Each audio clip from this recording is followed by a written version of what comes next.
Hari ini adalah pertemuan pertama kita dalam KBM online, di mana hari ini adalah jadwalnya untuk tematik. Sebelumnya silakan disiapkan buku temanya, yaitu yang pertama akan teacher awali dengan muatan IPA. Kalian bisa membuka buku tema ya. Buku temanya dibuka, kemudian siapkan halaman 6 sampai 7, halaman 9, halaman 16 sampai 17, halaman 18 sampai 19, halaman 46 sampai 49 dan halaman 58. Baiklah, hari ini KD IPA adalah 3.1, yaitu menjelaskan alat gerak dan fungsinya pada hewan dan manusia, serta cara pemeliharaan kesehatan alat gerak manusia. Pada halaman 6 sampai halaman 7, di situ disebutkan bergerak adalah kemampuan berpindah dari tempat satu ke tempat lain, baik sebagian maupun seluruh bagian tubuh. Jadi bergerak itu berpindah dari satu tempat ke tempat lain itu misalnya seperti ini. Teacher yang pada awalnya tangannya ada di sini dengan posisi seperti ini, ketika teacher menggeser walaupun sedikit saja, merubah posisi walaupun sedikit saja, itu namanya sudah bergerak. Ini sebagian dari tubuh. Tapi ketika teacher berpindah tempat, ini namanya juga bergerak. Jadi ketika tangannya tadi bergerak sebagian, berpindah sebagian, ini berpindah seluruh tubuh. Itu yang disebut dengan bergerak. Cara hewan bergerak itu ada bermacam-macam ya. Misalnya burung, kupu, capung itu bergerak dengan cara terbang. Alat geraknya juga bermacam-macam. Terbang berarti dia menggunakan alat gerak berupa sayap. Ikan bergerak dengan cara berenang. Alat geraknya berupa sirip. Kucing, kambing, kuda, kemudian sapi, dan lain sebagainya itu bergerak dengan cara apa? Berjalan, berlari ya, dengan menggunakan alat gerak berupa kaki. Kemudian katak, kanguru bergerak dengan cara melompat dengan menggunakan alat gerak berupa kaki.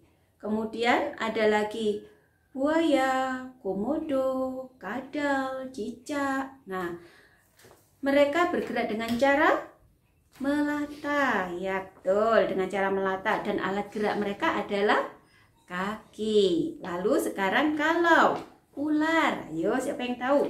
Ular itu bergerak dengan cara melata, tapi ular tidak menggunakan kaki, yaitu menggunakan otot perutnya. Jadi alat gerak ular adalah otot perutnya. Organ gerak hewan terdiri dari kaki, sirip, sayap, serta otot perut ya, tadi sudah teacher sebutkan. Kemudian sekarang organ gerak manusia. Organ gerak manusia terdiri dari tangan dan kaki. Nah, tangan adalah alat gerak bagian atas, sedangkan kaki adalah alat gerak bagian bawah. Ya. Dan organ gerak manusia dan hewan itu dibedakan menjadi dua, anak-anak. Yaitu yang pertama, alat gerak aktif dan alat gerak pasif. Alat gerak aktif itu berupa otot, sedangkan alat gerak pasif berupa tulang. Kenapa tulang kok disebut sebagai alat gerak pasif? Karena tulang tidak bisa bergerak sendiri jika tidak digerakkan oleh otot. Ya. Sedangkan otot bisa bergerak karena otot itu mengalami kontraksi dan relaksasi. Dan otot untuk melakukan kontraksi dan relaksasi itu juga membutuhkan energi. Jadi kita makan itu adalah sumber energi, salah satu sumber energi bagi kita. Kemudian otot dan tulang itu tergabung dalam satu sistem yang disebut dengan sistem gerak. Jadi otot saja tanpa tulang, gerakan yang dihasilkan itu tidak sesempurna gerakan jika terjadi pada sistem gerak, ya. Tulang saja tanpa otot juga tidak akan bisa bergerak. Jadi alat gerak hewan dan manusia dibedakan menjadi dua ya anak-anak, yaitu alat gerak aktif dan alat gerak pasif. Alat gerak aktif berupa otot, alat gerak pasif berupa tulang. Kemudian kalian buka halaman 9. Di situ ada tugas tabel 1.4, yaitu mengerjakan tentang nama hewan dan cara geraknya. Itu silakan untuk pengerjaan tabel dikerjakan pada buku tulis. Nanti pada saat pengambilan worksheet di hari Sabtu itu dikumpulkan bersama dengan worksheet lain yang sudah dikerjakan ya. Setelah itu kalian buka halaman 14 sampai 17. Di situ disebutkan kelinci termasuk hewan mamalia. Hewan mamalia itu bisa juga disebut dengan hewan menyusui. Jadi setiap hewan yang menyusui anaknya itu adalah termasuk ke dalam jenis hewan mamalia. Kemudian mamalia tergolong hewan vertebrata. Jadi mamalia itu tergolong ke dalam hewan vertebrata. Apa itu hewan vertebrata? Hewan vertebrata adalah hewan bertulang belakang.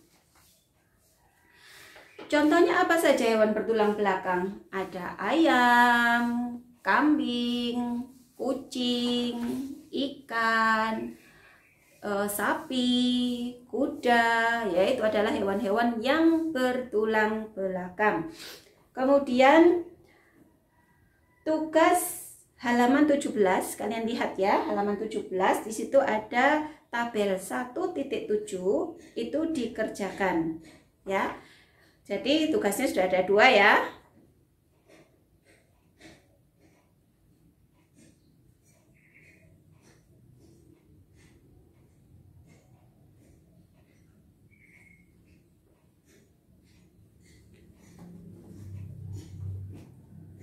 Tugasnya ada 2 ya, berarti tadi halaman 9 dan halaman 17. Oke. Sekarang kalian buka halaman 18 sampai halaman 19. Di situ disebutkan ikan adalah hewan vertebrata. Seperti tadi yang teacher sampaikan, salah satu hewan vertebrata adalah ikan. Kemudian bentuk tubuh ikan antara lain. Nah, di situ ada menyebutkan beberapa bentuk tubuh ikan, yang salah satunya adalah ikan berbentuk pipih. Ikan berbentuk pipih, salah satu ikan berbentuk pipih contohnya adalah ikan kapas-kapas, ikan bawal, ikan nila, dan ikan mujair. Itu ikan berbentuk pipih. Kemudian ikan berbentuk cerutu, contohnya adalah ikan tuna, ikan selar ya. Kemudian ikan berbentuk pita ada ikan layur ya. Nanti kalian bisa deh melihat seperti apa sih ikan layur itu. Kalian bisa browsing ya.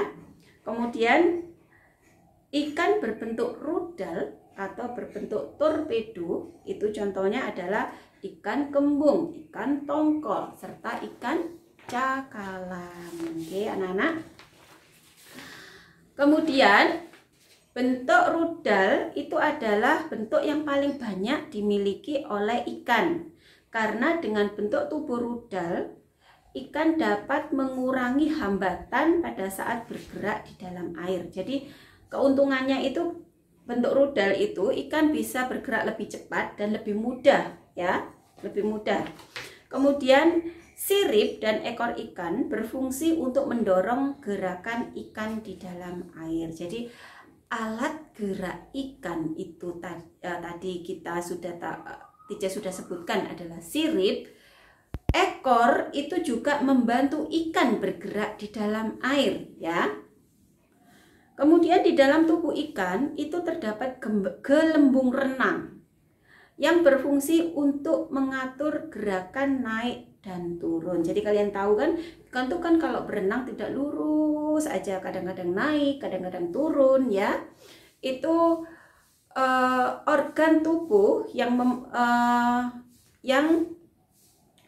berfungsi itu adalah disebut dengan gelembung renang. Jadi ikan itu memiliki organ tubuh yang namanya gelembung renang untuk mengatur gerakan dia bisa naik, bisa turun gitu anak-anak, ya.